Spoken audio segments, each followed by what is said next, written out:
You've already won the greatest lottery of life. I was born a privileged white male in England. That's true. I don't think it is. Which school did you go to? You can ask this question of the Muslims who went to the same school as me. But you and I are privileged. We are privileged. I agree with that. But nothing to do with skin colour. I'm not having it. I'm not having it. You can move towards a better world. When people say communism doesn't work, we're not talking about Russia. Russia is not what Karl Marx had in mind. There are bad people in the world, right? 1%, there are people who do bad things. 1% are psychopaths, I think. The 1% psychopath thing is bullshit. But the 1% psychopath, that is true, though. The rich people can do some terrible, terrible things. And they should be... They shouldn't be executed for it. No. They should go to prison for their crimes. No, they shouldn't. I spend a lot of my time right now representing Muslim people. My clients constantly trying to convert me. Well, that's the point. Where has our culture become more Islamic? Where has your culture become more Islamic? The Palestine flag's all over the place for a start. Yeah, that's not your culture. You don't think that Charlie Kirk killer will get the death penalty in Utah? I suspect not. I can't believe a guy got up and shot a guy in the throat. And I've watched 2 of my guys get electrocuted. And it is just, Is there anything that movies can't convey to us that you saw in that room? Oh yeah, of course. Does that stay with you? Well, of course it does, yeah. Hi guys, Andrew here. Obviously. This episode is a real clash of ideologies. I go head to head with a death row human rights lawyer, Clive Stafford Smith, on everything from Islam and socialism to abolishing prisons and human nature. I like and respect Clive, a fascinating man, but I know some of you will find parts of this tough to watch. I'm asking you to stick with it to the very end, because this is exactly how the other side thinks. And we need to understand that, especially on a channel called Heretics. And trust me, it only gets more explosive as it goes on. By the end, we're clashing on Islam, culture, and even the death penalty. Can you do me a favour? I want you to let me know in the comments how you would have argued. What would you have said in my place? I'll be reading and replying. Clip the heated moments, share them on socials, and drop your thoughts below. And of course, remember to subscribe and keep being a heretic. We're going to talk about the death penalty today. You are a human rights lawyer. I also want to touch on Charlie Kirk and what you think might happen to the assassin. But tell me a little bit first about your background. Oh my goodness, where do you want to start? What do you do? What do I do? Yeah. Well, I mean, I've done 41 years of death penalty defense. And then after 9/11, with the madness that happened with that, I was in the US and along came Guantanamo. And everyone in Guantanamo was going to face the death penalty. And instead of just hating young black men who we blame for the crime structure, we now hated Muslim people with beards. And so then, since then, I've done lots of, what you might call terrorism work, except it's been quite hard to find an honest-to-goodness terrorist to represent. And a lot of just general murderers, or people accused of murder, I mean, not murderers. No, I mean, I've only ever done capital death penalty murders, so the worst ones that they think. But, an amazing number. I was just on the way up here, if the public travel system worked, watching the latest thing about one of my guys, Chris Maharaj, who was on death row for years, in prison for 41 years. I got 6 members of the Colombian cartel to admit they did it. So an awful lot of these really worst of the worst crimes, a horrifying number of people are innocent. I don't like representing innocent people. It's really pressure. It is pressure, because if they get killed, you feel some, and it's not your fault, but you must feel some responsibility. No, it is my fault. Edward Johnson is one of 6 people I've lost over the years. And if I knew then, when I was representing him, what I know now, he'd be alive today. And he was as innocent can be, an 18-year-old young black kid who had been sentenced to death in a really racist part of Mississippi. So no, it is my fault. I should have stopped that. What was it that you could have known? Well, I was young. I was 26. And I didn't, I was young and arrogant and thought I knew everything and I'd never lost a case and all that nonsense. And back then we thought legal technicalities was what would save someone's life. And we only had 3 weeks. I only had 3 weeks. And I focused on that. If I'd just spent a bit of time investigating, I would have found this woman called Mary who was with him at the time of the crime. And later, after he was killed, there was a film made about it, 14 Days in May. And we made a follow-up documentary, and these people came out of the woodwork, including the governor of the state of Mississippi, who told me that a white woman had come up to him and said, you killed that guy, and I know he didn't do it, but I'll tell you who did. Wow. Does that stay with you? Well, of course it does, yeah. I mean, he was very much my age, and now he should be a grandpa in New York or someplace far away from Mississippi. And he was such a lovely lad, and he would have been a wonderful grandfather. See, I thought, because I don't know much about death penalty, which is why you're here, and so I thought it was like 20 years later they tend to do it. Well, that was 9 years later. It was quite quick for Mississippi. But, it was the very last minute. The way it works is you have these interminable appeals where nothing happened. And then you get an execution date and you got 30 days. And that's when the crisis happens. And that's when I got roped into it. You, I think, got into this something to do with Joan of Arc. What does she actually do, Joan of Arc? Well, I mean, as far as I'm concerned, she just beat up on the British a few times. But no, that was an old story. I was just reading a history book when I was about 12. And, I was an English boy. That means we like the idea of having battles for the French. And there was this picture, though, of Joan of Arc being burned at the stake when she'd been captured by the English. And she looked like my sister.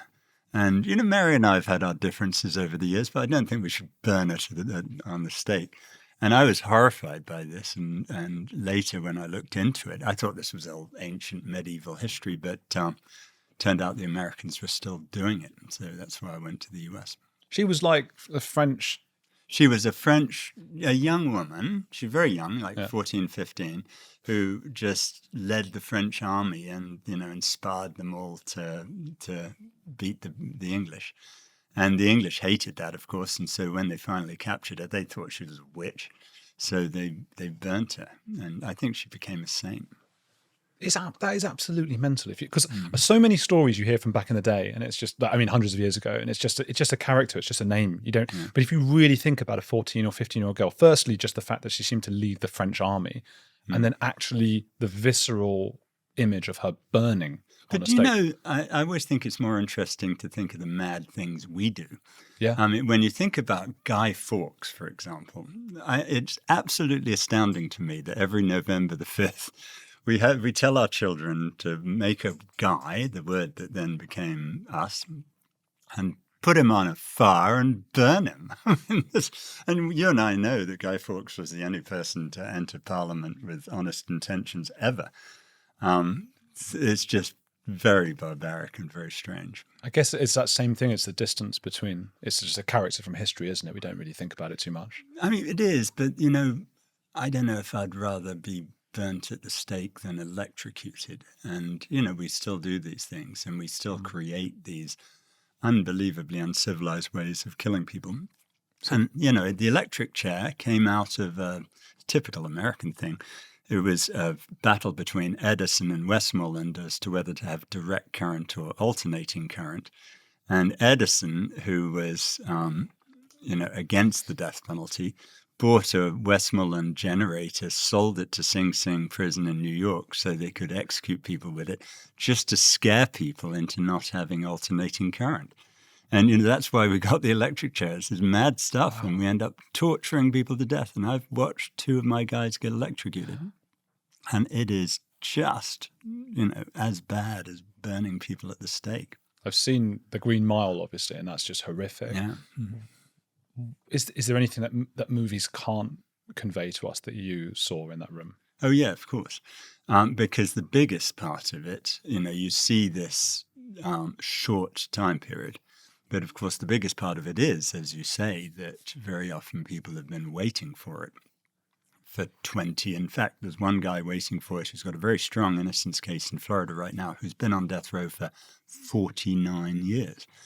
And, Chris Maharaj told me about Jesse Tefero, who was close to him on death row in Florida. And, people become friends, and then their friends are taken away. Jesse Tefero had annoyed the guards, So they didn't put the salt in the water like in the movie. Yeah. And so his head caught fire and he was burnt to death. And in those prisons, in this one prison I was in, when they were using the electric chair, all the lights dimmed in the entire prison because it's on the prison generator system. So these poor guys on death row, in that case Chris Maharaj, someone who was patently innocent, get to go through all of this for decades ahead of time. Jesus, man. And you've been in that. Is that? Do you smell? You know what? It's too much. Oh, God, I can't even think really about it. But it's so horrific, and part of me is going, okay, that's too much for a podcast to talk about, and then part of me is going, but then I'm just looking away. You actually ought to. I mean, when Edward was killed, it was with Zyklon B. I speak as someone who is half Jewish. I'm not a real fan of this is like gas chamber stuff. That the Nazis used. And, you do, as you come out of there, smell it. It smells of almonds. And you smell the gas that's coming out of the exhaust pipe. And, those things just piss me off so much. In the end, with Mississippi, I sued them on the 50th anniversary of the liberation of Auschwitz to get rid of the gas chamber because, the idea we're doing this is just disgusting. Is there an argument that putting someone away... We've got to do something, right? And I'm sure you agree. If someone commits horrible... I probably don't agree with what you're about to say. I don't agree with the alternative either. Which is putting someone in prison for life. No, of course not. Okay, because I was going to say, but you might agree with this point, that's also a hell of a thing to do. No, it is terrible. It's the death penalty and a slow thing, but I don't agree we should put people in prison. I think that's a terrible idea. What do we do with like a Charles Manson? No, let's just start at the beginning, okay? Your wife, I believe, is Argentinian. Yeah. And what's her name? I don't know if she likes. You don't want to say it. All right. Well, let's call her Angela. Yeah. I want you to look me in the eye. I'm the prosecutor, and your wife is sitting here. I say she's murdered someone in a nasty way. Look at her over here, right? I want you to say, "Dear wife, I'm sending you to prison for a long time." Are you going to do that?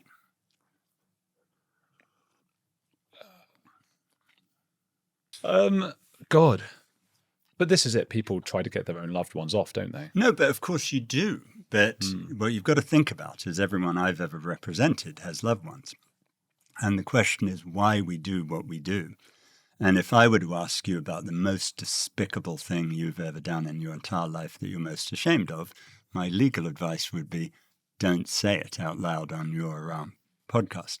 But we've all done terrible things, and a lot of the things that we've done are far worse than things we send people to prison for. I mean, I'm not going to make you say you've smoked dope, but people go to prison for that. That's just absurd, right?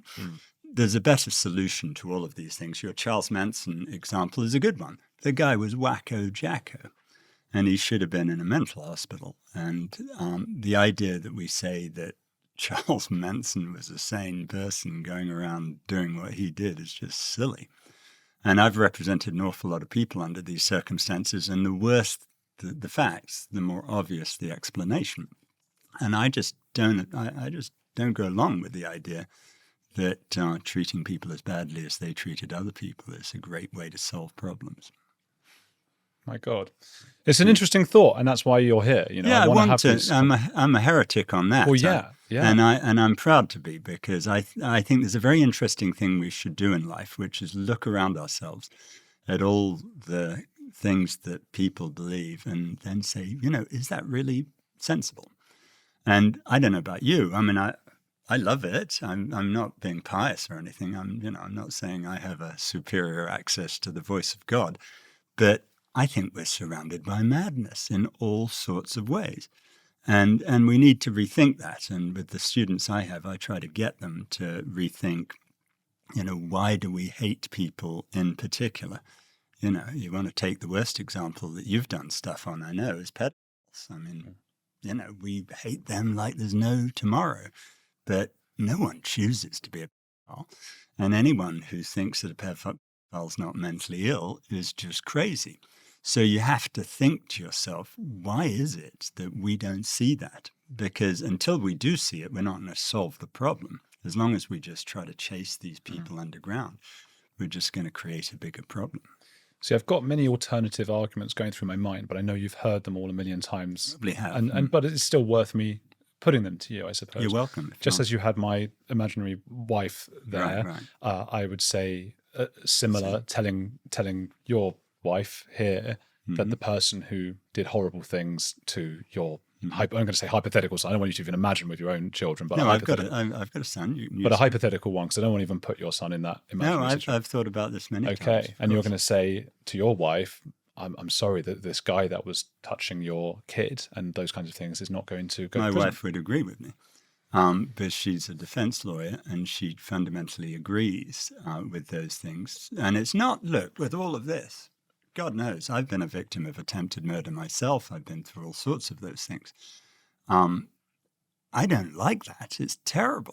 Of course. But if we want to stop it, we're not going to stop it in an adversarial world that we have in a courtroom. That's just the worst way to solve those problems. And, when these guys put me in hospital one time, I don't want them to go to prison for the rest of their life. I don't see what that's going to do. But I do want them to stop doing it. And I had one of my clients go talk to them and tell them what's what, which I hope would help get them not to do this stuff. There are bad people in the world, right? 1%, there are people who do bad things. 1% are psychopaths, I think. Well, of those, if you study psychopaths and with the MMPI in America, it's doctors, lawyers, and mass murderers. So you have to look around yourself a bit. And, well, providing the doctors and lawyers don't commit crimes, then fine. Well, I'm not totally convinced of that. In terms of the sort of capitalist world, I think the rich people can do some terrible, terrible things. And they should be... They shouldn't be executed for it. No. They should go to prison for their crimes. No, they shouldn't. They should. We should not be teaching them this is a cool thing to do. What do you do with someone who does a Ponzi scheme? Okay, well, let's talk about middle class or middle upper class wealthy people. Why don't we talk about Liz Truss? She and her chancellor cost every person in Britain £3,000, apparently.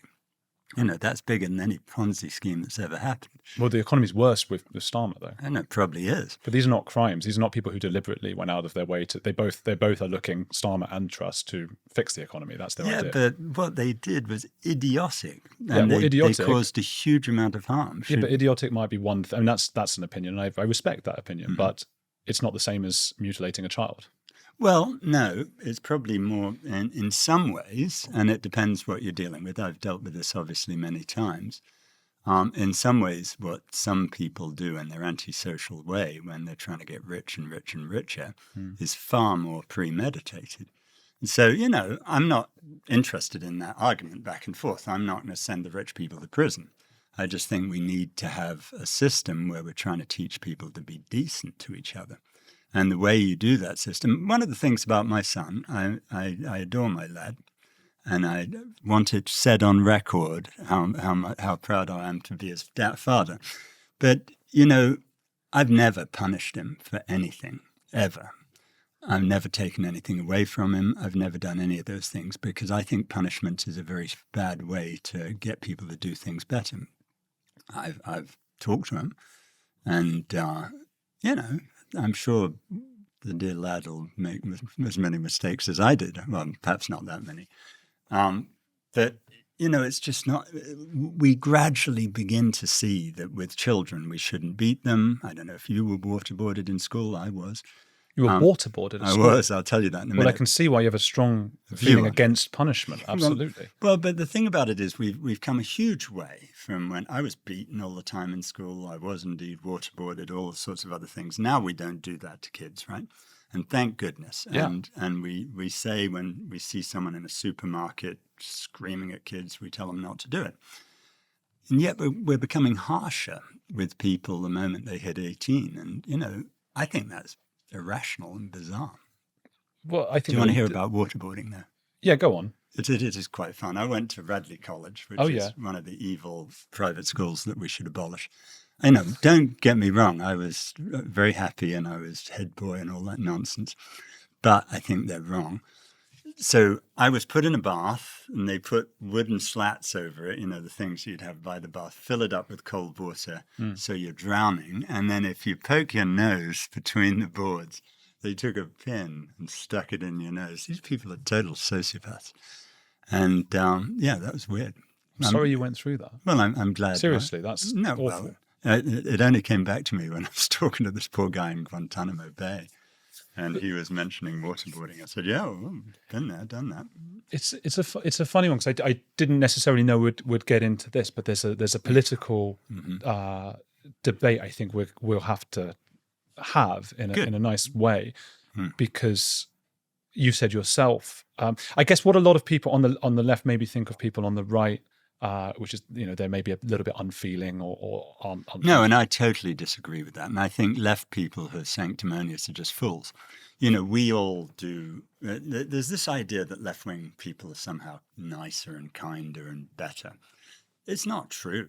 And indeed, this notion feeds into the foolish concept that human nature is to be selfish and unpleasant. It is. Everything that we do, whether we're lefty or righty, we do because it makes us feel better. And it's true for me as it is for the most right-wing person in the world. I agree with that. And so it's actually much easier to get people to become what I'd love. I'm not saying this is going to happen in my lifetime, but for people to become good old socialists. Because you don't have to change human nature. You just have to make people feel good about doing good things for other people instead of making them feel good about getting richer. So I think which is a very simplistic. Of course. Yeah. But okay, then if we agree on that, and I do agree with you on that, I'm very much a determinist, and I very much feel that if something feels good and it gives you a sort of serotonin boost or dopamine boost or whatever, and that can be, often it's your political views, which is left or right or whatever. A key difference tends to be then that the left think that maybe human nature is better than what the right think it is. And I agree. Because it has to be for socialism to work. No, it doesn't. We just have to teach people that, right? But it's gone wrong every time because of human nature. No, it's gone wrong because we're not very good at achieving utopia. Actually, if you look at society's evolution, you live in a wonderfully gentle, nice country. Yeah. Britain, and people don't understand that. And, I've spent much of my life in America, which is not nearly as kind. And so you can see how we got there. We got there gradually by inculcating people that we had a right to an NHS, we have a right to this, that, and the other. That's great. Now, it's not what Karl Marx thought. It's not an inevitable step-by-step, path towards utopia. But we can get there. And it's just, I have this thing, I'm so pissed off with Starmer at the moment because he's not inspiring anyone, right? No. And one thing you can learn from Trump is you've got to inspire people. Trump inspires people in what I would consider a fairly bad way.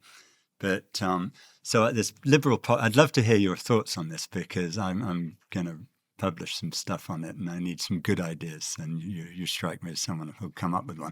If I was Prime Minister, the very first thing I'd do would be I would pass a bill halving the price of Premier League football tickets, right?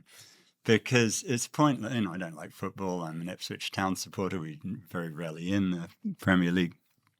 But it wouldn't cost the government anything. It would be easy to do. It would please everyone who wants to go to a football match. It'd only piss off some people we don't care about. And there's hundreds of examples of things like that and much more substantive things that we could do to excite people about voting for a party. But dear old Keir is not very good at it. Well, because he was busy getting free tickets for the top tiers of Arsenal, wasn't he?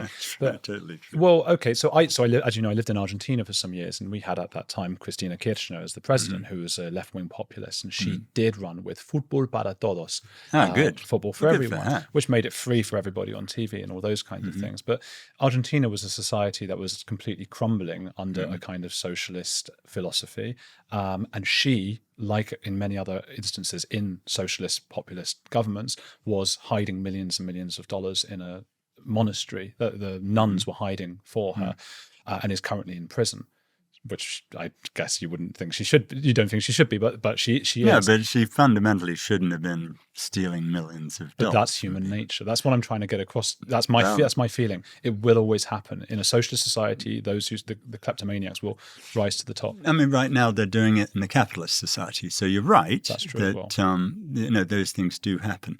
But, we need a fundamental notion about what it means to be decent, which obviously doesn't include ripping everyone off. Yeah. I don't know. Look, I don't expect utopia to be happening in my lifetime, but we got to have ideals, because if we don't have ideals, we don't know where we're trying to go. And I do think Starmer's real problem is that he doesn't have a polar ideal that he can follow. Well, he's in trouble now because he knows that people are now very concerned about immigration, which is something else you and I might disagree about. But he's gone so far. He tweets these things that no one I know on the right would say. No. If you're in this country illegally, like capital letters, we will get you. And it's like, no one believes you, firstly. And secondly, like, whoa, hang on. Like, and he just loses all of his left-wing vote when he says that. Exactly. And he doesn't convince the right. No. Tommy Robinson's not sitting there going, oh, fair enough. Yeah, Keir. right. Well, I may as well give up. He's going, bloody hell, Keir, steady on, mate. That's enough. So it's really sad. But you see that in America too. The Democrats, by and large, are hopeless. But maybe my ideal then is a feeling that human nature is difficult and that you can't have a society that is a utopia. My feeling is humans cannot have a utopia. Utopia means no place. Of course you can't have utopia, but you can move towards a better world. But and you and I actually agree. Yeah. No matter what, I'm not going to allow you to say you disagree with me on things, because we agree on our ideal society. Of course we do. And so, to an extent. Yeah, no, we really do. There would be very few things that you and I would disagree on. We wouldn't. And so the question is, can you get closer to your ideal by moving in the wrong direction? And I think that's a very, very difficult argument for people to make. And so if your ideal in the end is that you don't have any prisons, which anyone's ideal would be, you're not going to get closer to the ideal by having more and more prisons. That just leads people in the wrong directions, and it's stupid. And the same's true with equality. If your ideal is some sense of equality, there's different ways of thinking about that, you're not going to get closer to it by having vastly greater disparities. So, you just have to move in that direction. But you see these huge disparities occur in socialist societies. Well, what are you talking about? And the lowest end up with, because you end up with these, I mean, the top echelons have all the money and all the everything. Well, I don't know. You're not talking about a socialist society. You're talking about a society that may be pretending that they're doing that. But no, I mean, when people say communism doesn't work, we're not talking about Russia. Russia is not what Karl Marx had in mind. This is the no true Scotsman philosophy. The no true Scotsman is those in favour of sort of communism and socialism will say, oh, but it hasn't been done the right way. Yeah. And I think it takes... What's the no true Scotsman?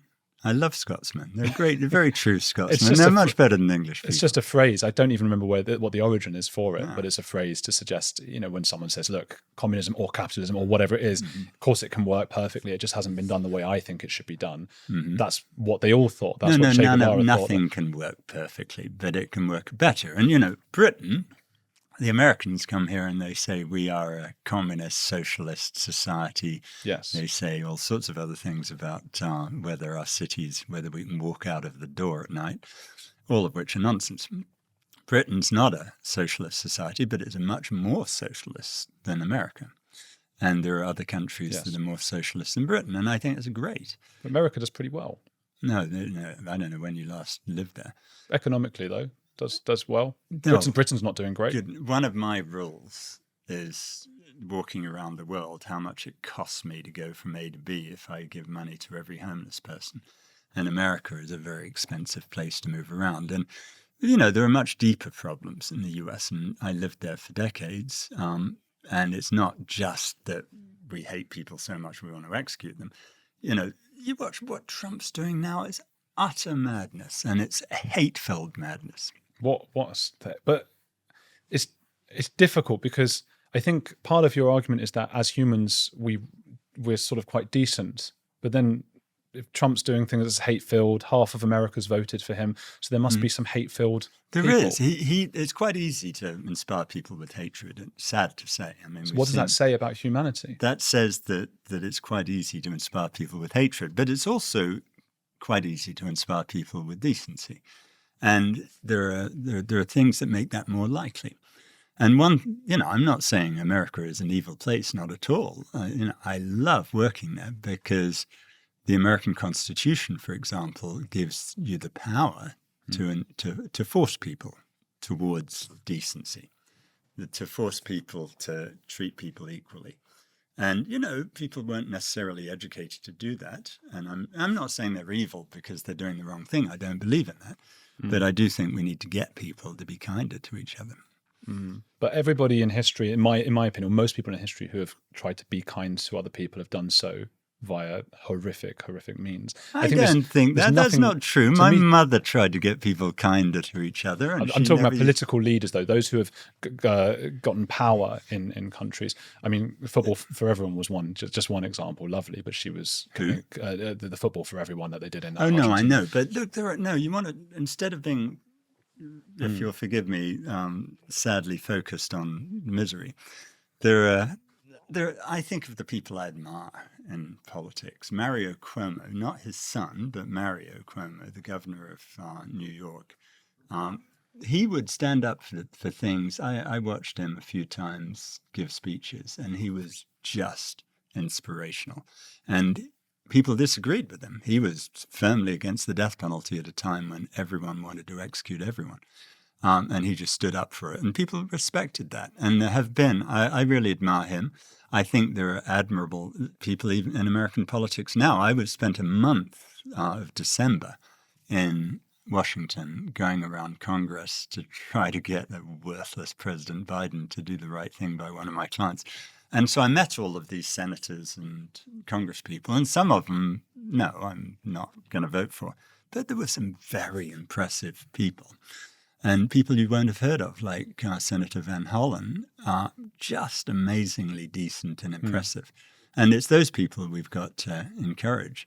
I don't deny there are impressive people on the left. All I would say is... but they're not all on the left. There are some nice people on the right too. But as soon as people have gotten into places and said, hey, let's all be kind to one another, their idea of kindness often... And I think pretty much every time, someone who's gotten in with that kind of moral superiority, that was the Nazis. After World War II, when the Labour Party came in, and, you can say they were patrician, and that's probably true. But they did come up with some great stuff and included the NHS. Sure. And you've got to admit, that's one of the gems of this country. I'm sure some socialist policies have worked, but my concern is the philosophy of always just be kind to one another and let's see what happens. I don't think it's going to end well. I think the fact that we burned Joan of Arc when she was 14 shows what's inside the human spirit. What would you do with Nazi guards? Come back to the, okay, let's pretend for a minute, and I fundamentally disagree with you, but let's pretend you're right for a minute. Yeah. What's the alternative? The alternative is understanding that there are bad people in the world. As we know, 1% are psychopaths. It's more, the 1% psychopath thing is bullshit. There are a large number of people who do really bad things. But the 1% psychopath, that is true, though. No, I've just written a book about mental health, which I think is an abysmal concept. And you know where you get that from, right? Have you ever taken the MMPI? I took the, the hair test. Uh-huh. Well, these tests, I've dealt with them all my life. And they're of incredibly little use. My father was labeled as bipolar and whatever. It's very, very unhelpful. And I failed my father because I thought of him as just an incredibly irritating human being who abused people around him. Mm-hmm. If instead, and I really feel bad about this because I represented a lot of people who had characters quite like my dad. And I spent a huge amount of time on them to try to both understand them and help get them somewhere where they need to be. And I didn't spend that time on my dad. And if I had, I could have, and I don't say this it's not so clever. It's quite simple, actually.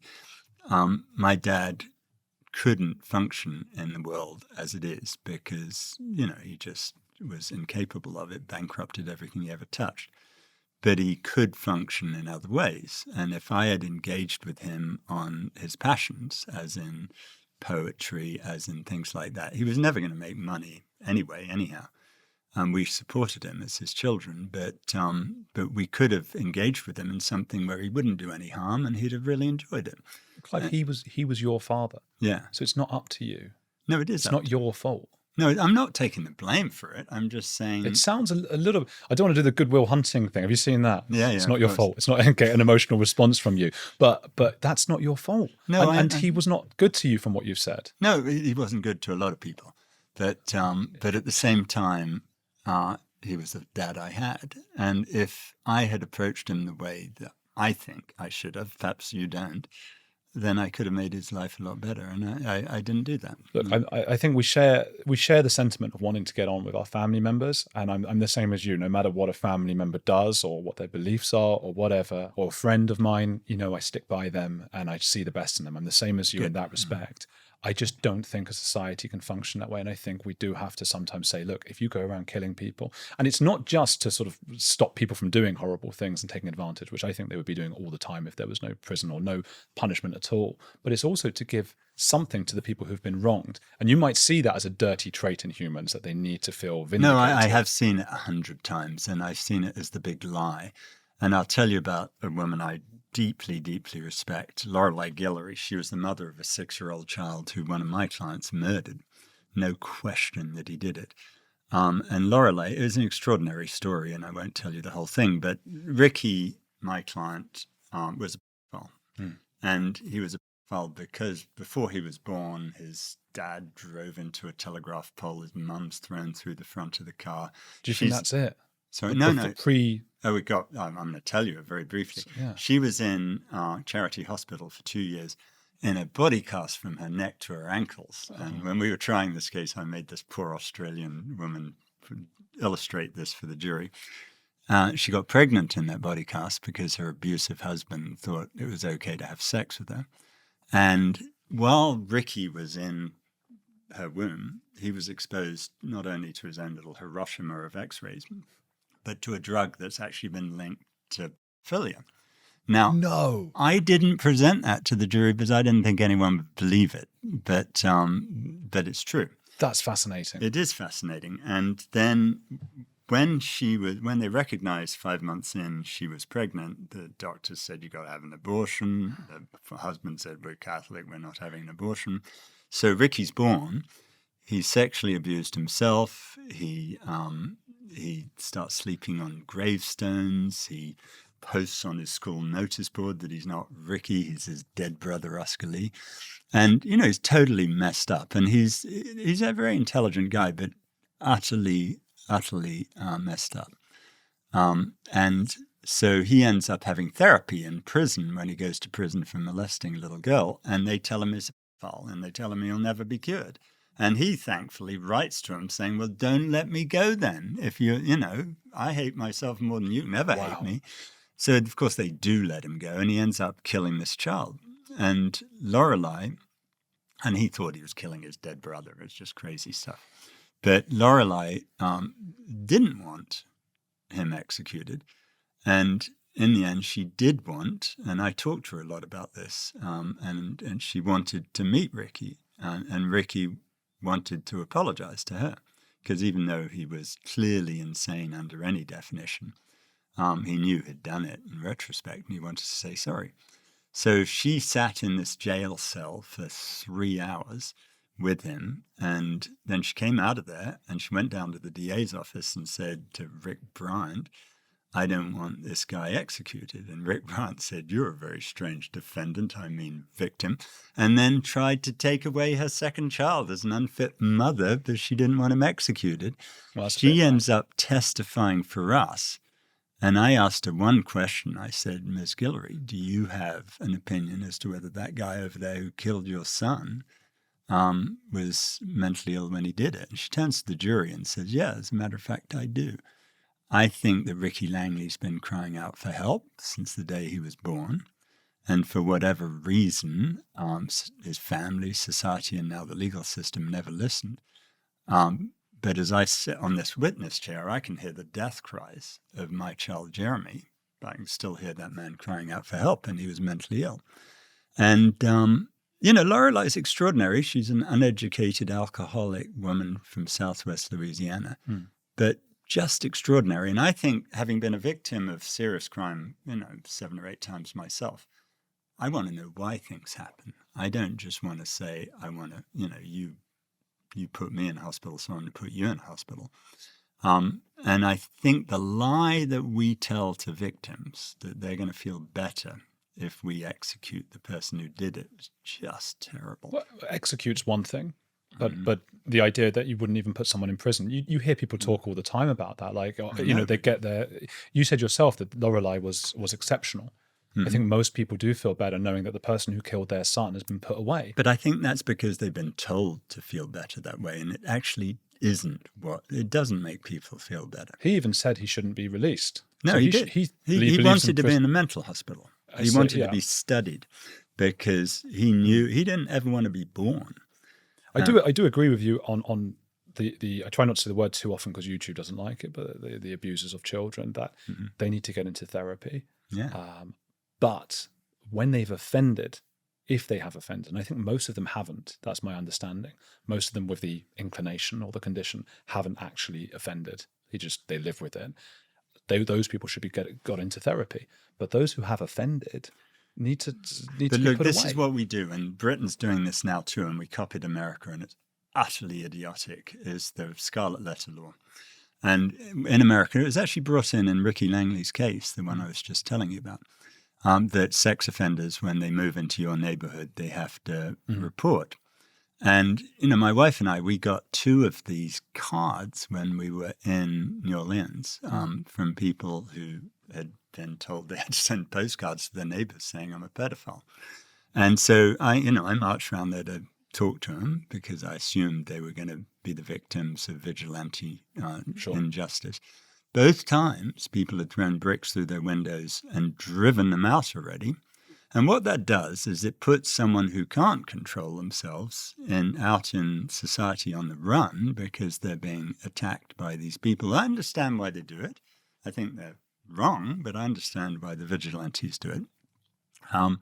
And what it does is it makes it much more likely that children are going to get abused. And what I'm trying to do is solve the problem. I don't want children being abused. Wait, why more likely to get because they've been driven underground by people throwing bricks through their windows. The flaw there is publicizing their names to everyone in the neighborhood. That's just stupid. Okay, I can get on board with that as well, because I know that when you tell someone they're a monster, they believe it and they go off and they go. Well, when they did it in Britain, these people didn't know the difference between pedophile and pediatrician, and they threw bricks through the window of some poor doctor. Yeah, you can't be throwing bricks through doctors' windows. Probably not a good thing. I know that as look. I looked into this stuff quite a lot myself. I thought you did from your book. Yeah, and because the German state-sponsored program over there, they do get them in anonymously and they don't have mandatory reporting. And the idea is exactly as you say, convince these people as to why they shouldn't be doing it, but you're a member of this society and you have an obligation now, not to offend and those kinds of things. So I do get that. I just think once you have offended, I think that you're going to know that some people will offend. There's no question about it. And so the issue is, I have no problem with psychiatric hospitals. Because I think most of the people like my client Ricky Langley don't have a problem with it. In fact, the one in want it. Coalinga, is that in California?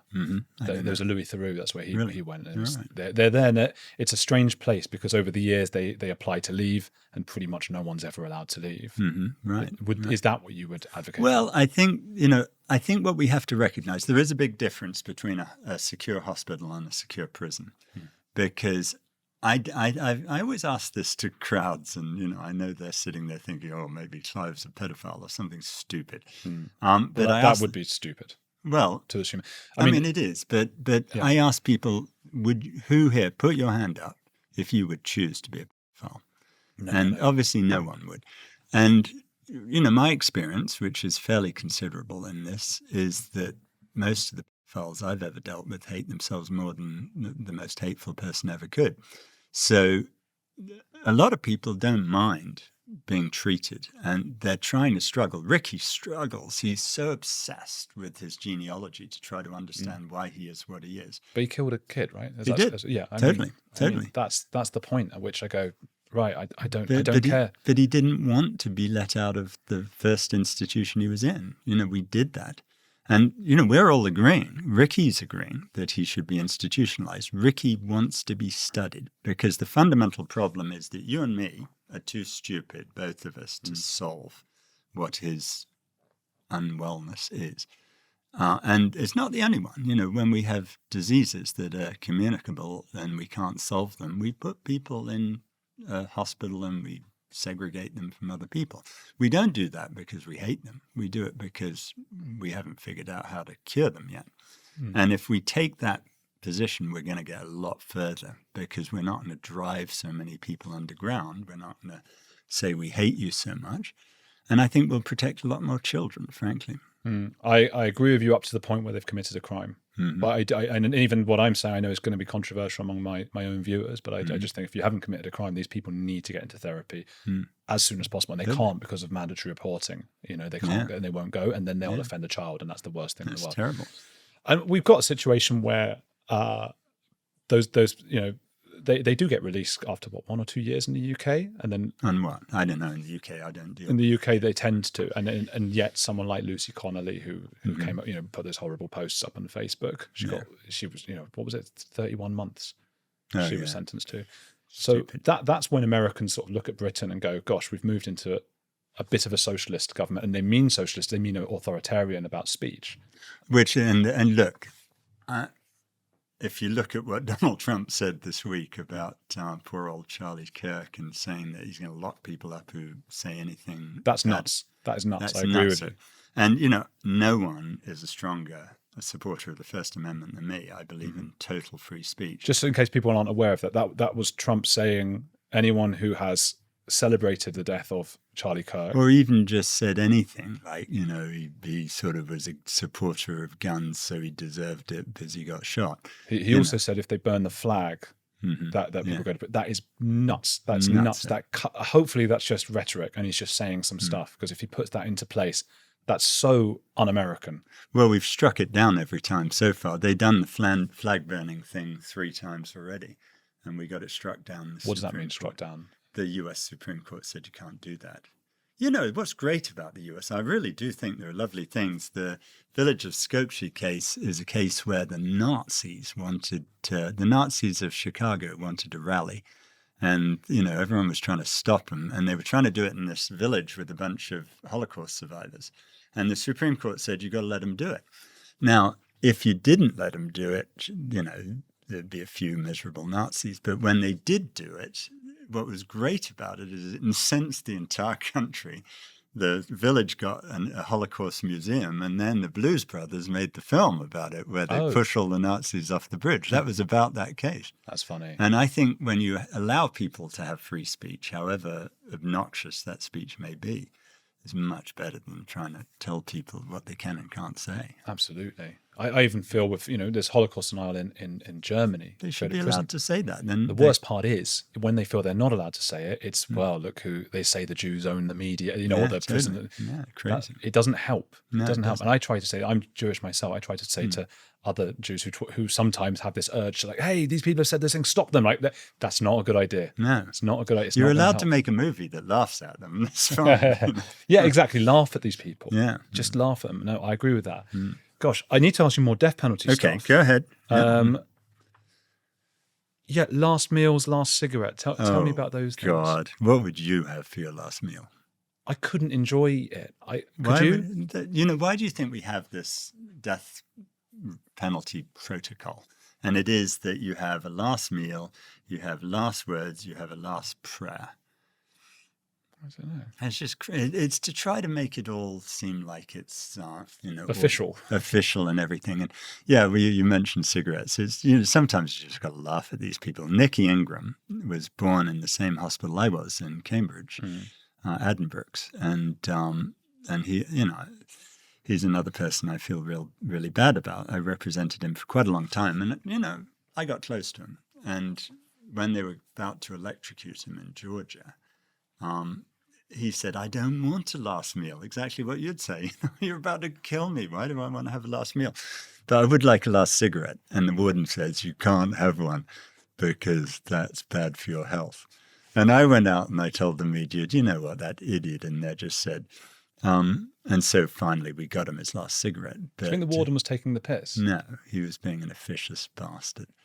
And it was just ridiculous. Bloody hell. But I mean, I cannot even, I need to get into your head being there with these people who you've tried to defend. and they're just about to, and this is a state organized thing, and they're about to be just, their life's going to be taken away. Yeah, it's And then extraordinary. And, you know, it's always in the middle of the night, and you always come out of there, and I've done it 6 times, and you look up at the stars and you say, I mean, honestly, did that make the world a better place? That's interesting. There's little touches, aren't there? I think it was George Orwell, a friend of mine, was telling me the other day. It's just that thing of walking around a puddle. I think before he gets hanged, you know, didn't want to get the feet wet. Oh, really? Those kinds of things. And Really, then you're going to be sort of, yeah, that's it. You don't think the Charlie Kirk killer will get the death penalty in Utah? I suspect not. I mean, it's like, I forget the Italian guy named Guy in New York who allegedly killed the person who was in charge of health insurance and had caused all sorts of problems. That guy will never get the death penalty. And I don't think Charlie Kirk will. And the reason, I've tried a lot of capital cases. I love it, actually. You know, the 12 jurors you're talking to in a capital case in America, are you in favor of the death penalty or not? I don't have a strong opinion either way. And I feel like if I'd worked closely with people the way you have, rather than it being a name in the newspaper, then it might affect me more. I might be more likely to say, "Oh no, I'm definitely against it." But right now, sitting here, if I were to hear, "Oh, Charlie Kirk's assassinated," you know, that guy, or someone who killed, it doesn't have to be someone who's killed someone on the right, someone who's gone with a sniper, and we know it's them. We've literally seen the video footage. So that, because obviously there is the argument that there's like 10% of people are innocent or 13%. That's mad. But you've seen it. Right. And if there was no way that can be abused, and maybe that's a utopia, you know, maybe it's always going to be abused. So that then maybe we're against death penalty for that reason. Do you know what? So you could get on the jury, right? Yeah. Just, but only just. And I would pick you in an instant. You think, because I'd be convinced not to do it? I could easily get you not to do it. Being that close to someone for days at a time, I'm sure you humanize them a lot more. No, what I love about picking an American jury is it is my little utopia in a microcosm. That you've got 12 people, all of whom have to say something that I fundamentally disagree with. You know, that they have to say that they would consider the death penalty. They don't have to say they'd do it. And so I'm talking to 12 people who I am just not on the same planet as, really. But what's lovely about it is finding the decency in them. And actually in America, it's way easier than Britain. Because we Americans, I say that from the American half of me, we're very simple people. And if I ask you this question, you're going to never get invited to an iced tea party in America ever again. What's your favorite verse in the Christian Bible? You're about to fail this. Thou horribly. shalt not steal. No, it's not. You're just making that up to come up with something. Stone the gay people. No, something horrible in there. There must be some like pretty horrible stuff in things, Deuteronomy. all sorts of stuff in Genesis, Leviticus, and Deuteronomy. Jonah being inside the whale and just hanging out in there. That was. He's good. I don't remember. I don't know. Is that your? Yeah, that's my point. My point is British people are all pagans, in the American sense, and that makes British people more complex, because the Americans will all say their favorite verse, almost all. Some people obviously are not Christian, and some people, I'll get them to say their favorite verse of the Quran. And that tells you so much about them, because they have those verses that as favorites because of who they are. And if they say Matthew chapter 5, verse 7, which I'm sure you're going to quote to me now, blessed are the merciful, for they shall obtain mercy. Yeah, that's my guy. Because what a death penalty case is really all about is about whether you want to go to heaven or hell, if you believe in those things. And if you show mercy, which I'm asking you to do, you get to go to heaven. If you don't show mercy, which my friend the prosecutor is asking you to do, you go to hell. So this is not really about the people I'm representing. It's about you. And it's and it's interesting, because you are bringing out, I think, some of the fundamental decency in everyone. We talk to them about, and you talk to them about WWJD, right? What would Jesus do? Yeah, where you're sitting around, you're going to go back to the jury room, and you're going to sit around the table, and you're all going to share each other's views, and I hope you'll listen with respect to each other, and, listen to them all, and then you look around, my goodness, there's a 13th person in the jury room. And lo and behold, it's Jesus Christ. And you turn to JC and you say, what would you do, Jesus? And, do you say all this? Yeah. Bloody hell. And you say, how many people here really, really honestly think that Jesus is going to turn to you and say, I think we should fry the motherfucker? It's just not going to happen, right? And this stuff is crazy. But when you get into it in the real religious faith, I don't have that faith. That's not my thing. But I really respect all of these things. I think it's really interesting. And it's mostly good. And all of those, those religious texts are full of that really nice stuff that you're not sure about. You can get people to do the right thing every time. Through religion. See, I don't believe in heaven or hell. I just think, I can't believe a guy got up and shot a guy in the throat. And you might say mental health, but there's going to be, I don't know enough about it, but one of the great things about these is I get 3 years to prepare for a capital trial, and I know the person better than the person knows him or herself. And there's always fascinating. I mean, would you take a gun and shoot this poor guy, Charlie Kirk? What, would I kill Charlie Kirk? No. Yeah, of course you wouldn't. So you've always got to question, what was it that got this guy to do it? I wouldn't kill anyone. No, of course not. And people I disagree with fervently, like say Starmer or Jeremy Corbyn or Greta Thunberg. If I always say, if I had a restaurant or something, they came in, I would treat them to the best meal. Totally. I'd say hello. I'd be very respectful. I don't understand this. No, I agree. And so what's interesting, though, the reason I don't like representing innocent people is it's not really interesting who did it. It's why we do, the worst thing in our lives. And that's fascinating. And there's always, always, always a reason. And the more you dig, the more you find out. And when you talk about therapy for people, I think we should all do therapy. I've had a lot myself, and I've learned quite, a lot about how screwed up I am. It's really interesting. And when you really get to understand someone, you can then present that person, not to say we're excusing it, but to say we're understanding it. That's actually really interesting and good.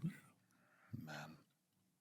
I feel like, I've got so much respect for you, more than most guests I've had on here, because you've, as I said to you before you came on, you've saved lives. You've saved many lives of innocent people. I love doing it. It's not because I'm such a great person. It's because it really feels good. It really makes me feel good. And, even I have this thing when I'm driving along, I always let people in, and I always let, Yeah. It's because you're going to be 2 seconds later to your destination, but it gives you that rush of feeling good, whatever it is.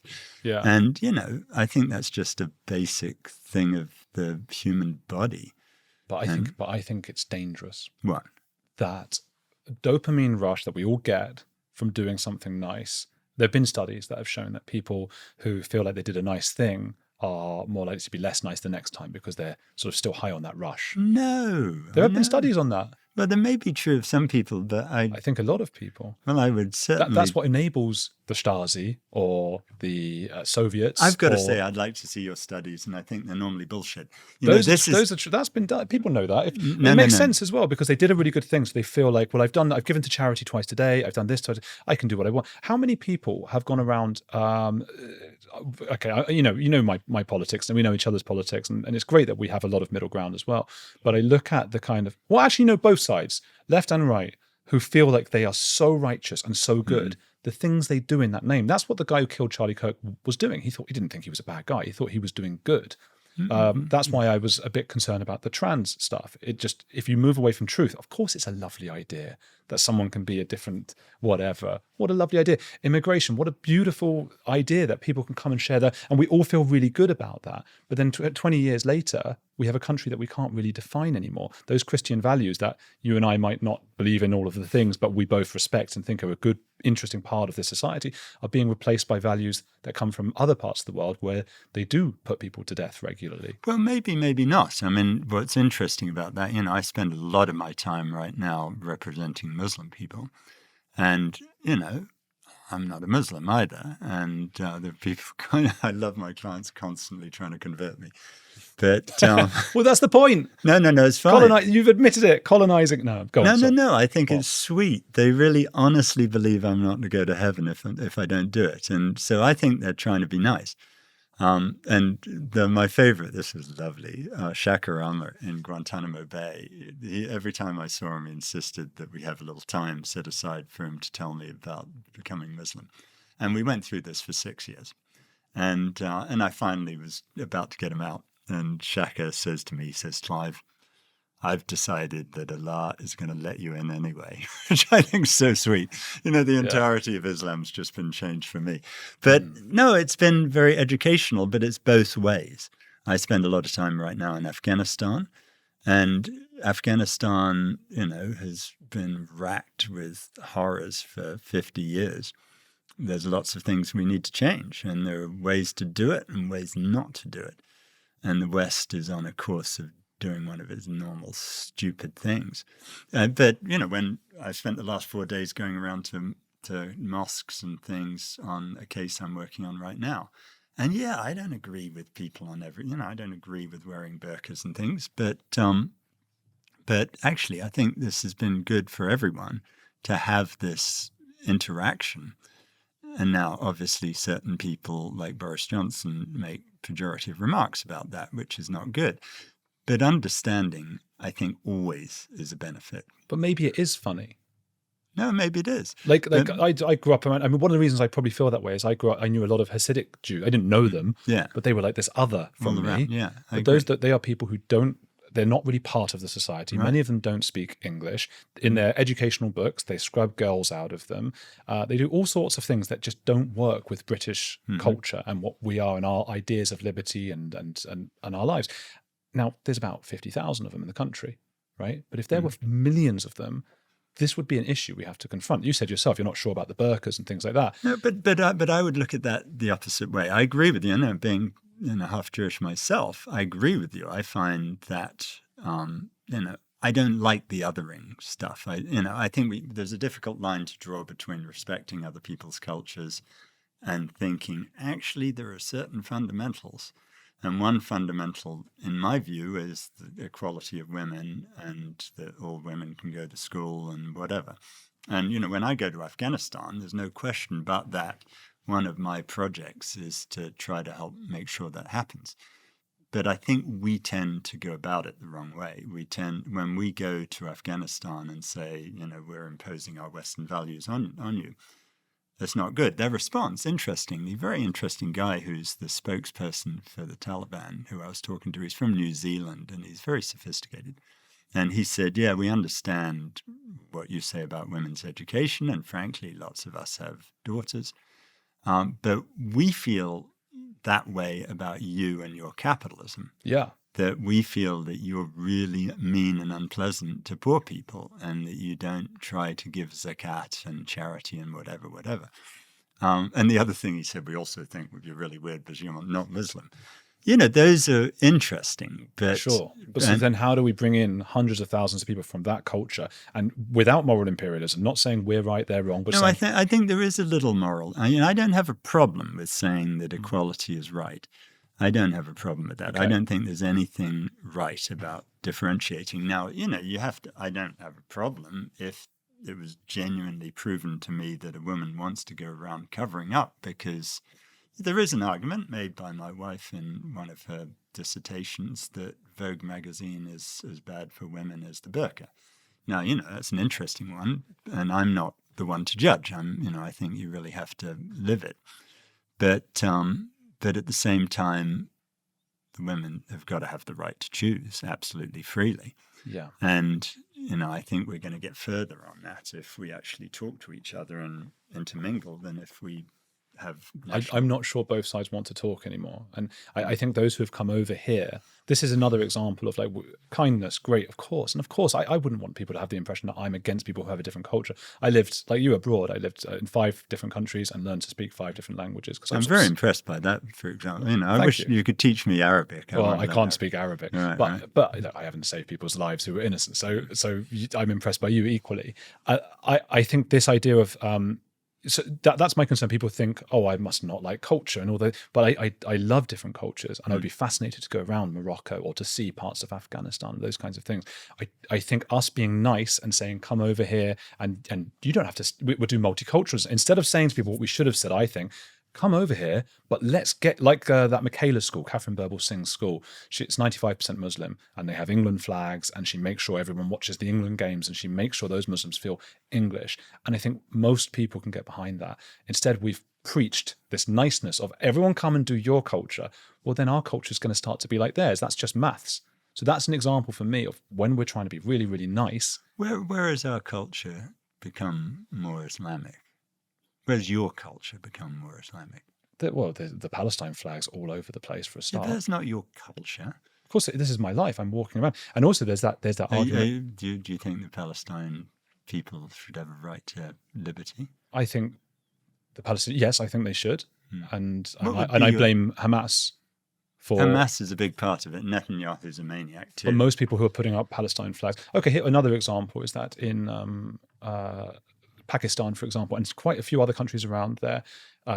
Again, it's research, you might not trust it, but the research shows that 99% of people in those countries have unfavorable views of Jews.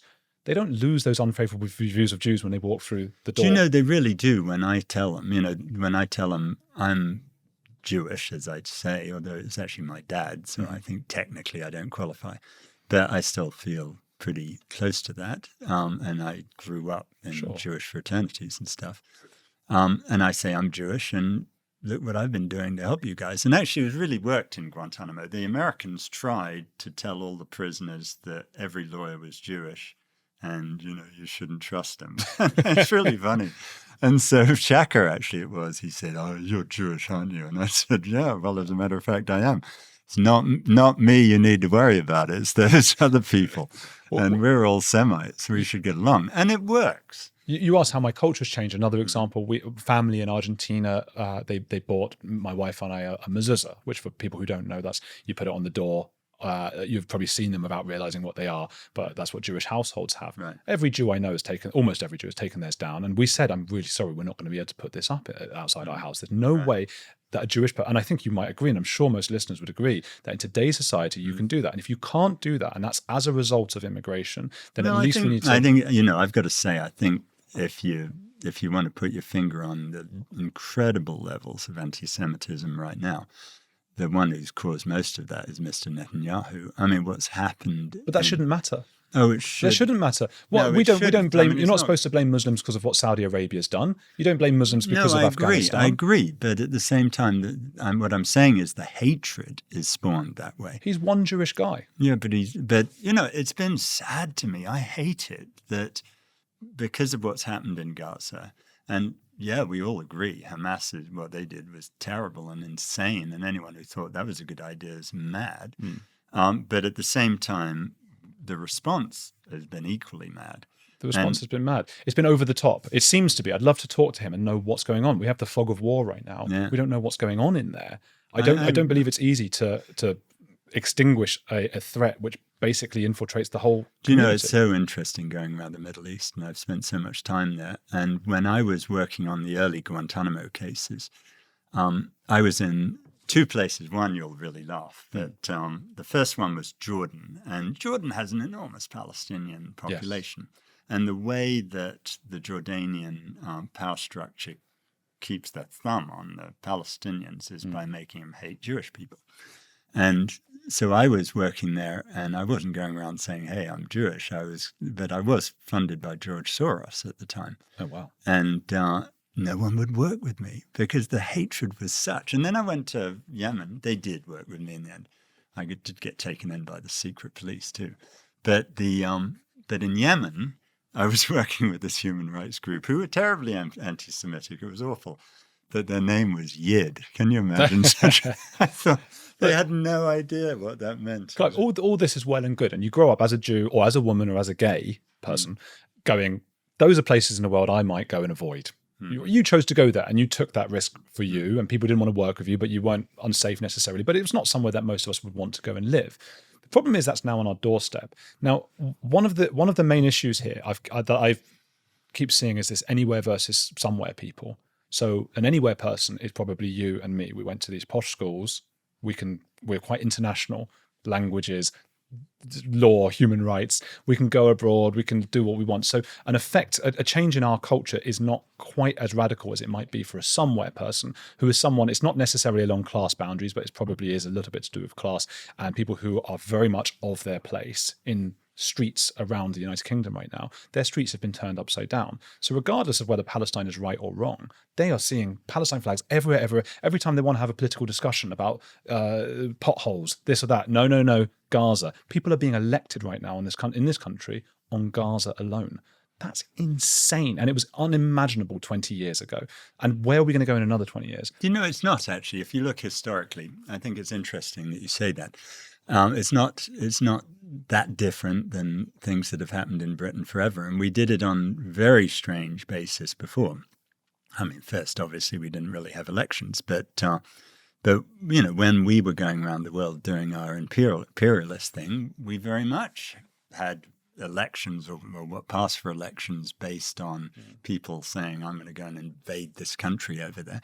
But you would criticize British imperialism, though. Of course. So this isn't right either. Wrong. But I don't make a right. I'm not saying, I don't think it's the same at all now. When I would bring friends back from America to my mother's village in East Anglia, which was all white, and we're talking, 30 years ago, it was so embarrassing because my very well-meaning relatives, when I would bring an African-American friend back, had never met a black person. And my godfather, Jeremy, chairman of the local Conservative Party, thought it was a good idea to make my friend feel at home by telling jokes about the size of black people's penises.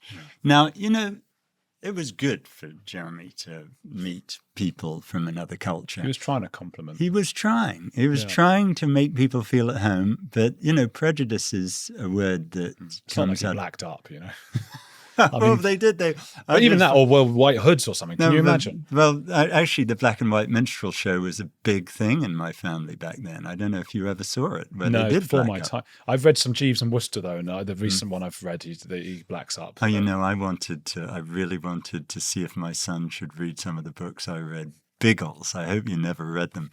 He has a dog that's named after the N-word. And Ricky Gervais mentioned that. Yeah, and I thought, can I just go through and edit this stuff or not? No, there's too much stuff. But you know what? I would even with that. I think it's a problem that we can't make jokes about people's cultures. Well, I think there's a problem with political correctness that we can't really say what people said. So, for example, when I'm dealing with cases in America, I had a case where this guy said, the defendant was black and he'd killed his wife who was black, and the juror sitting on his stoop when we interview him, and it's 12 noon, and he's had 10 beers and a couple of scotches by then, and he starts talking about how some of the other jurors are racist, but he's not, but he does separate black people into colored people, and then starts using the N-word, and says that our client is not a colored person, and it just goes on and on like that. Now, when you're telling those stories, I think you need to use the real words. Yeah. And there was a teacher who was fired for doing I know, and I think that's a problem because obviously you shouldn't be ever using those things in a racist term. But the very next case that we had was about a gay person, and the jurors were using what they would want me to say the F word, but actually there were 10 F words that you wouldn't know which one I'm talking about. I think when you're describing this racism and isms, you got to be able to use the right words. Otherwise, I did something funny the other day. I had someone who came on, Ben Habib. He was criticizing Nigel Farage, but he was criticizing him, and he said Nigel is a fox and you need a lion or something like that. And I put on the thumbnail, Nigel is and I put, because you want curiosity gaps. You want to not exactly necessarily show what he says, so people click on it and know what it says. So I put F** for Fox. And it didn't, I swear I'm a bit naive, maybe it didn't even occur to me. And then someone days later said, oh, you're trying to make it look like he called him that. I was like, and I can't believe that, because I sent it to Nigel Farage's guys saying, do you want to come on? And it looked like I'm putting that out there. Never would I do that. But But bloody no, you're right. And I feel that as a Jew, I used to be able to laugh at jokes about Jews. But then everybody decided it wasn't funny to make jokes about anyone else. So now I can't laugh at them. It's interesting looking back at it. I'm not quite sure. I'm not sure I have the right. I am what we call an OPWM. What's that? It's something I made up, but it's old privileged white male. And I think it's true, right? And Old privileged white male. I suppose you're privileged. You went to a posh school. Yeah. You're I'm white. White. I presume you're male. No, I'm not going to claim any other gender. I find this a difficult one because I'm not sure where I have the right. But your opinion is your opinion. I'm not having that. You can't because as soon as you start telling people these people can have opinion, but those people can't. No, I agree. I mean, I have opinions. It's how I express them that matters. And one of the fundamental things to me is when you're talking to anyone, if you want them to do something cool, you got to talk their language. You know that. You speak their damn language. I try to speak their language, and they just laugh at me. But they do look like letterboxes, and the Hasidic Jews look silly as well. And I think if you want to go to a culture, when I moved to Colombia, before I moved to Medellin eventually, I lived there for a year, but before that, I was in a small coffee town working on a coffee farm, middle of nowhere, like weird kind of Spanish, weird everything. I hardly spoke it at the time. I just got there. And people laughed when they saw me because they pointed and because they'd never seen a sort of someone this tall and all these kinds of things. And it's just because I look different to them. No, I agree. And I don't mind people laughing at me. They do it all the time. And I think that's entirely reasonable. I do think it's a bit different when we're picking on more powerless people. What's powerless? 2 billion strong colonizing across Africa and Europe. No, I'm able to do things, right? I'm going to do something the day after tomorrow on Palestine Action because I feel fundamentally that I don't agree with everything Palestine Action says and does, but I think they have a right to protest. Yeah. And what Keir Starmer is doing is just fundamentally hypocritical and stupid. And so I want to go as close to the line of getting arrested as I possibly can because I can do that. And nothing would give me more pleasure than to have these poor cops come and waste their time arresting me so I can make a point. Now, I don't advise my ex-Guantanamo clients to do that because they're in a much more dangerous position. Yeah. And it's just naive to think that everyone has the same ability. Okay, let me flip that. I used to make documentaries for the BBC. I sold one to them. And then for about 5 years after I made one that won loads of awards, won awards with them, with film festivals, did really well. Every time I went to a meeting after that, I was told at some point during the meeting, we're really sorry, but we love your ideas. We want to make more things with you, but you're going to have to be off screen. We need somebody from a minority background. And the diversity quotas, if you look at the stats, there's something called the Diamond Diversity, which is across all the TV channels in the UK. It bears out that minorities are much more likely. So you have to weigh it all up. So, and I totally get what you're saying. I was asked to apply for something at Oxford University, and I looked at that. And I would have loved to have done it, actually. I would have got to, get all these young people and, pervert them in my way of thinking. But, Oxford is an incredibly racist place. And in the sense that if you look at the profile of all the chancellors and whatever you call them, I forget. But because they're white, but it's a white country. A Japanese equivalent of Oxford, probably it's mostly Japanese, aren't they? It's not, but there were no women either. And it's a country with 52% women. But again, there are reasons why women often don't go further. I mean, I have those conversations with my wife. Not a lot of women get to a point where they don't want to. I do think that what was his name? Who the American filmmaker? I'm going to blank on his name. Spielberg. No, it wasn't. It was Polanski. He did the one about the healthcare system. He did Michael Moore. Yeah. He said that when he was criticized for failing to hire people who are minorities, and in America, minority includes women, even though they're a majority. He said, actually, if I tried, I discovered I could always find qualified people. And, what I said to the university in my application is, I'd love to do this job. And I've been given everything in my life. I'm incredibly lucky.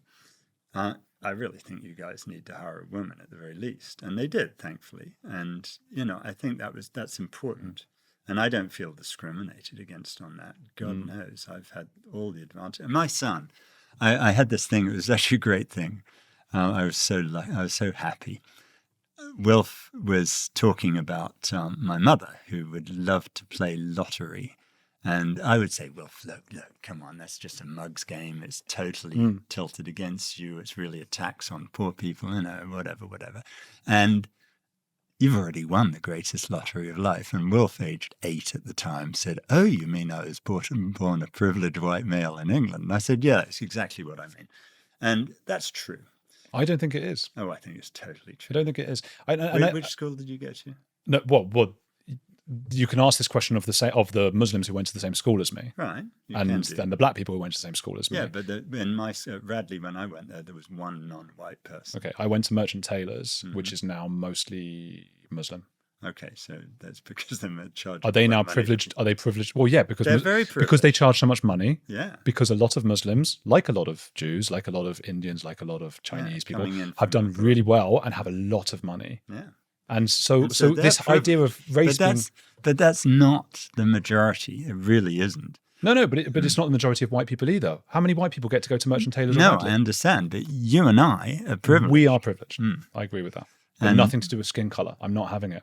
Well, I'm not having it. And in Japan, it would be the same. You wouldn't go to. Imagine going to Japan, and I lived there. I lived in Argentina. I had so much respect for them. Do you know what's so? I totally disagree with you on that. If I go around the world doing my thing, the fact that I'm a white male, a monstrous advantage. The fact, even the fact I'm British, monstrous advantage. The fact I've got an American passport too, even more. Well, the Japanese in particular are quite nationalistic. The South Koreans are very nationalistic. Yeah. I don't think you'd be able to easily get that kind of job at like an institution like Harvard or Oxford. There, they would make sure actually that it's Japanese people. So I think when you look at so they're bad too. But is that bad, or is it a case of I don't know how many jobs I'd be getting in the Middle East being a Jew? I think you're right. I think that's very sad. I am not a big fan of nationalism. I think, there's going to be a world, you're going to tell me there's part of the world and we're going to have to live with it. No, we don't. Well, you get it on the left and the right, nationalism. I mean, in Argentina, it's the left who are very nationalistic. And I'm not saying it's one thing or the other. I just think overall wars tend to be fought over stupid shit like that. Without our nationalism, this is the point. And I've thought about these things as well. I've not often liked nationalism, then I have, then I haven't. So and I think we'll agree, these things are complicated. Mm-hmm. I had a great interview recently with Matthew Syed from the Times. He's a former table tennis champion. Oh, really? A very interesting man, like you. He's a very thoughtful and intelligent guy. And he spoke about cousin marriage, and he spoke about how when the British got rid of cousin marriage in the 6th century or something. Oh, wow. Was that when it was? Yeah, we got rid of cousin marriage. It's so fascinating. And we then started to look beyond our own clans. So it made the clan or the family weaker, but the nation became stronger. Mm-hmm. Fast forward to today, we're very individualistic. And I think you might not like that either. It was capitalistic and individualistic to the extreme. This Instagram self-looking at kind of compared to maybe the Chinese or whoever who might look at a kind of wider collective or whatever. When those people come over who still do cousin marriage and who have strong bonds, as we see in Islam, strong, and Hasidic Jews or whatever, and they come here and now we don't have that because we have no nationalism, that's how the culture becomes replaced. And I just think it's a matter of time. I know that might sound conspiratorial. I think that's an extraordinary example. I spend quite a lot of time in Pakistan where there's current cousin marriage and people have what they call special children. And it's because they have cousin marriage. And I can't fathom that. That's got to be something. I'm glad to hear we stopped it in the 6th century. But it makes for a strong culture and no, strong it doesn't. bonds. It makes for genetic as well. Yeah, and that's what we're dealing with. And so if we don't have any nationalism, any sense of who we are, and we're not proud of it. I have a huge sense of who I am. What the British is, what British are. Well, I have a huge sense of the good things about my fellow human beings, and I do think they're transnational, and I do think there's some cultural, there are universal truths in terms of how we should treat each other. And the more we do that, one thing I think is fabulously stupid about America right now is we have signed up to not one international convention that can be enforced against us on human rights. Mm. And we're going to regret that when we're no longer number one in America. We really are, because we're going to need the rule of law to protect things I about think a lot us. of people stop trusting some of the human rights issues, particularly due to the trans issue and some of the immigration Well, a stuff. lot of people never had much trust in it. And the British, when did you last read the U.S. Constitution from beginning to end? Never. You really should. It's really fascinating. And I teach a course on it, which I don't advise you to do. That'd be too much of listening to me. But it's a litany of complaints about Britain in 1776. And they're almost all true today. So beginning with the First Amendment, the idea that we have free speech, we don't in Britain. It's madness to think we do. The idea that we've got an established church, we've got we don't have the right to protest like we do in America, and it just goes on and on. There are obvious flaws, the Second Amendment, but you get to the Sixth Amendment and your fair trial rights, they just don't exist in this country. And Britain has no concept about human rights, really. And it's fascinating to think this, and I say it and I expect to be disagreed with, but I've lived it. I have 1,000 times more power as an American lawyer than any British lawyer because they have nothing they can enforce. I think many people would think that's a good thing, though, that you have less power here as an individual, not because you're you, but because of any individual. But we're low on time. Tell me, where can people follow you, get in touch, do any of those kinds of things? Well, everyone's welcome to my email address, which is clivestaffordsmith2020@gmail.com. The website of my nonprofit, which is it's justiceleague.org.uk. And then I have an Instagram too. I don't know. We'll put the links up. Yeah, whatever. Who's a heretic you admire? I admire pretty much all heretics, actually. My father told me to question authority, and I think that's what heretics do. But if I had to choose one, I'm not sure I could do that. I don't have a list of heroes. Perfect. I tell you what, Robin Hood. It'd have to be Robin Hood if I had. He'd qualify because, Rob from the rich gave to the poor. Bloody socialist. And people, go follow Clive Stafford Smith. I'll have some links down below. What a fascinating man. Look, we disagreed on everything and still had a good conversation. I think we agreed on a lot. We agreed on a lot. We even disagree on how much we agreed on. Exactly. No, we did agree on a lot, but also disagreed. And it was actually a conversation we could have, which I think is rare these days. People don't do that. So, and what a fascinating person he is. So please go follow him, give him some credit for that. Hit the like button here. Keep watching this channel.